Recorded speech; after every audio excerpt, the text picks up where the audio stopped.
আমি রাজশাহীতে যাচ্ছিলাম পড়ালেখা করার জন্য। আমি একজন সুন্দরী মেয়ে। আমি যে গাড়িতে উঠেছিলাম সেই গাড়ির ড্রাইভার আমাকে ভুল রাস্তায় নিয়ে একটা বিশাল জঙ্গলের ভিতর একটা বড় বাড়িতে নিয়ে গেলেন। আর সেখানে নিয়ে লোকটি আমার সাথে জোর করে। বাকিটা গল্পতে শোনাচ্ছি। গ্রামের বাইরে এই প্রথম কোথাও পা রাখলাম, এক অচেনা অজানা স্বপ্নের সন্ধানে। কোনোদিন এর আগে কোথাও যাইনি। আমাদের গ্রাম ছেড়ে, একমাত্র বড় দিদির শ্বশুর বাড়ি ছাড়া। আমরা দুই বোন, বড় দিদি মণি আর আমি সোনি। বেশ সাজানো গুছানো আমাদের সংসার, কোনো ঝুট ঝামেলা নেই। সরকারি চাকরি করেন বাবা, রিটায়ার হতে এখনো অনেক দিন বাকি। মা একটা এনজিওতে চাকরি করে। কোনো রকম অশান্তি নেই আমাদের পারিবারিক জীবনে। বড় দিদি বেশ সুখী, জামাইবাবু মানে দিদির স্বামী একজন বড় সেনাবাহিনীর অফিসার। একই শহরে বাড়ি এবং কাজও করে ওই একই শহরে। ওদের সংসারটাও বেশ সুখের, কোনো রকম ঝামেলা নেই। দিদি গ্র্যাজুয়েশন পাশ করার পর আর পড়তে পারেনি। কারণ জামাইবাবু প্রতি বছর একবার না একবার বদলি হয়ে অন্য শহরে পোস্টিং হয়। তাই বড় দিদি আর কম পড়াটা শেষ করতে পারেননি। বড় দিদির অনেক শখ ছিল একজন ভালো ম্যাজিস্ট্রেট হওয়ার। আমি সবে মাত্র গ্রামের কলেজ থেকে এইচএসসি পাশ করেছি। আর পাশাপাশি সিআইডি অফিসারে চাকরি করছি। আমার শখ বড় দিদির মতো ম্যাজিস্ট্রেট হওয়া। আর তাই রাজশাহী বিশ্ববিদ্যালয়ে ভর্তি হওয়ার সুযোগ পেলাম। তাই রাজশাহীতে প্রথমবারের মতো গ্রাম ছাড়ছি। মা একটু মন খারাপ করেছিল, কিন্তু উচ্চশিক্ষার কথা চিন্তা করে আর কিছু বলেন নাই। বাবা সব সময় আমাকে সাপোর্ট দিত। তাই আমার তেমন একটা অসুবিধা হয় নাই রাজশাহী যেতে। তাছাড়া জামাইবাবু হলেন অফিসার, আগে থেকেই রাজশাহীতে সবকিছু ঠিকঠাক করে রেখেছেন। যদিও রাজশাহীতে প্রথম মামার বাড়িতে উঠার কথা ছিল, কিন্তু পরে সেটা আর হয়ে ওঠেনি, কারণ জামাইবাবুর এক কাছের ছেলে বন্ধু ছিলেন সরকারি দলের ছাত্রনেতা। তাই আমার হোস্টেল পেতে খুব একটা অসুবিধা হয় নাই।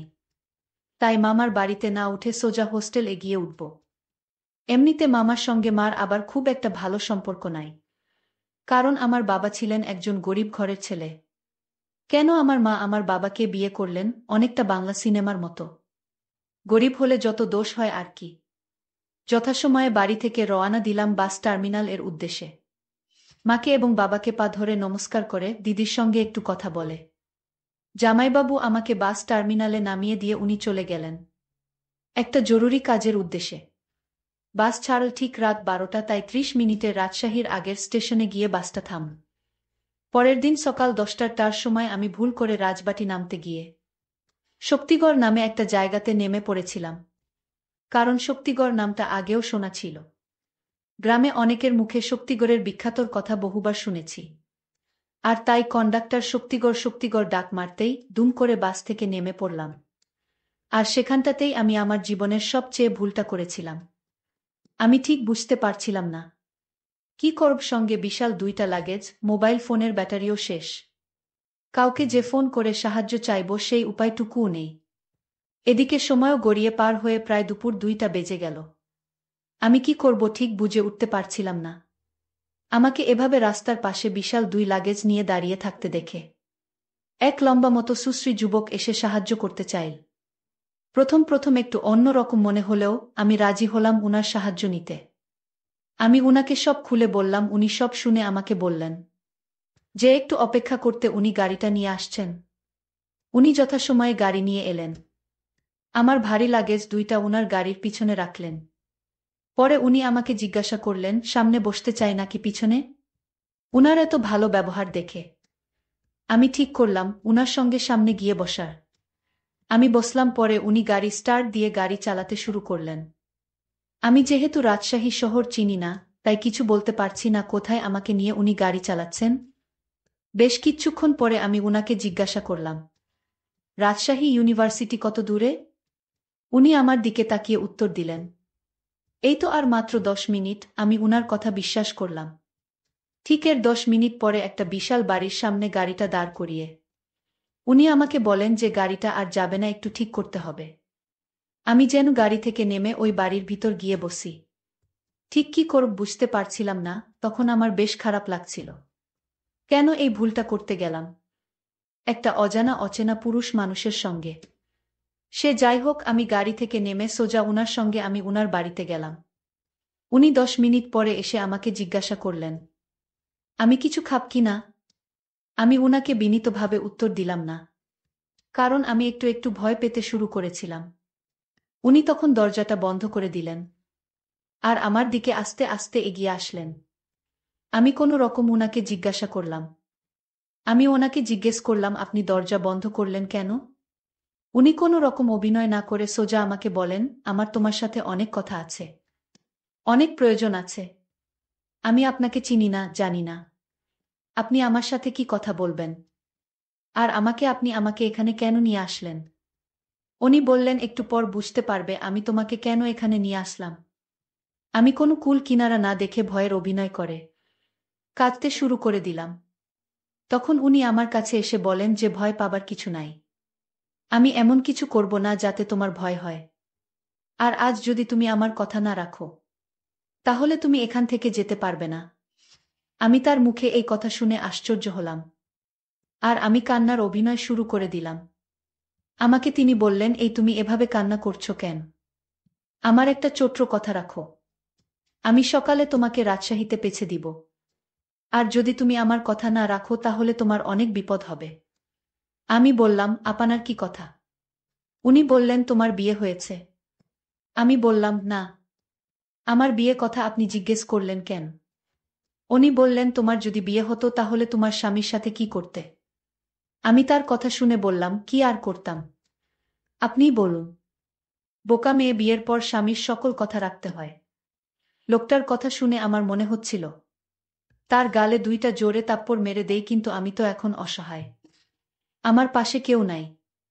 আমি যদি এখন ওনার সাথে খারাপ ব্যবহার করি তাহলে ওনার ঠিক উদ্দেশ্যটা আমি বুঝতে পারব না। উনি আমাকে জিজ্ঞেস করলেন, কি ভাবছ? আমার কথা কি তোমার কানে যায় না? আমি বললাম, আমি খুব অসুস্থ, সারাদিন গাড়ি করে আসলাম। এখন আমার শরীর অনেক ক্লান্ত। ঠিক আছে, আপনার কথা আমি বুঝতে পারছি, আমি রাখব আপনার কথা, কিন্তু আজ নয়। আজ আমি অনেক ক্লান্ত। লোকটি বলল, তাহলে কাল কিন্তু তুমি যেতে পারবেন না। কাল তোমার এখানেই থাকতে হবে। আর তার পরদিন আমি আপনাকে রাজশাহীতে পৌঁছে দিব। আমি তাকে মিথ্যা সান্ত্বনা দিয়ে বললাম, ঠিক আছে, আমি কাল আপনার কথা রাখব। আমার মনে মনে প্ল্যান তৈরি হলো, কাল যে করে হোক এখান থেকে পালাতে হবে। আল্লাহ আল্লাহ করে আজ রাতটা শেষ হোক। উনি তখন আমাকে কিছু খাবার এনে দিলেন। আমি বললাম, আমি খাবো না। উনি বললেন, আপনার শরীর অনেক ক্লান্ত। কিছু না খেয়ে ঘুমালে শরীর আরো দুর্বল হয়ে পড়বে। আমারও পেটে অনেক ক্ষুধা লেগেছিল।